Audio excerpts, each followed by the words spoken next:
Hey, what's up guys? Ngayon, pupunta ulit kami ng Mauban, Quezon Province kasi first death anniversary ng lolo ko.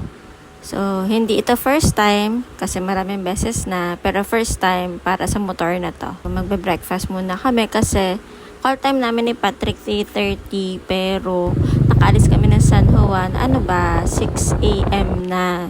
Kaya kami nagmaaga kasi nga para hindi mainit, hindi masakit sa balat. So okay lang dahil hindi naman masakit nga sa balat.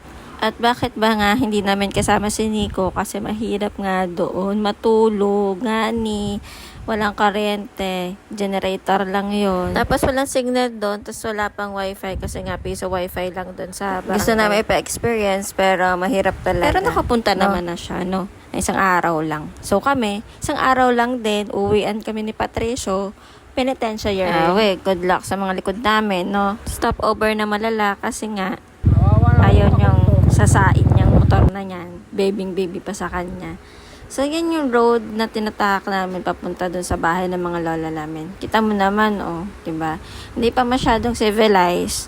Hindi pa masyadong maayos yung road. Pero actually, nga ngayon lang nagkaroon ng kalsada kasi dati tawid dagat talaga kami. So every time kami nagpupunta dito, lagi yan yung spot na yan, yung pang picture niya dyan sa motor. Tapos ito na nga yung malala. Motor lang nga pwedeng dumaan dito papunta sa mga lolo kasi bawal ang sasakyan, kita mo naman ba? Makakadaan ba dyan ng kotse? So hindi.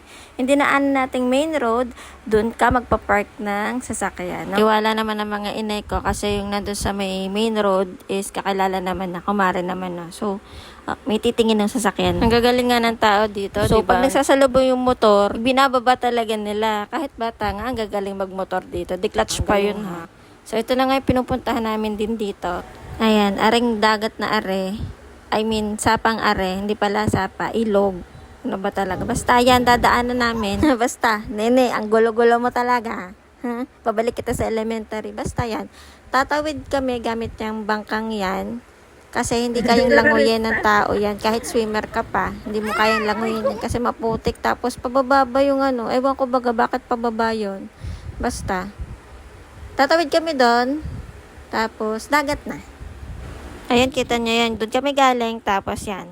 Galakad lang ng konti. And LU na. Charot lang, hindi. Para kasing LU yung alon dyan. Ewan ko. Malaki talaga yung alon. Nakakatakot. By the way guys, wala palang bahayan dyan. Buong island yan. Uy, wag kang judgmental. Hindi maganda pa ako. Pinapakita ko lang talaga sa inyo kung gaano kaganda ng sand. Itim na sand na pino. Pero fit talaga siya. At ayun na nga, uwi na tayo. Kasi hindi pwedeng hindi uuwi. Kasi pihadong mulat na mulat pa si Nico. Time check ng video na yan is parang 9 p.m. na. 9 p.m. na, pero nasa Tayabas pa kami. What? Oo, 9 p.m. na, nasa Tayabas pa kami. Paulit-ulit tayo. Masakit ng puwet, masakit ng likod, gutom pa, So, nag-dinner na kami dyan sa labas. Ni Patricio, ewan ko, parang nasa Sariaya na kami nito. So, salamat sa pagsama sa amin. Matatapos na yung video na to. Goodbye guys. Thank you for watching.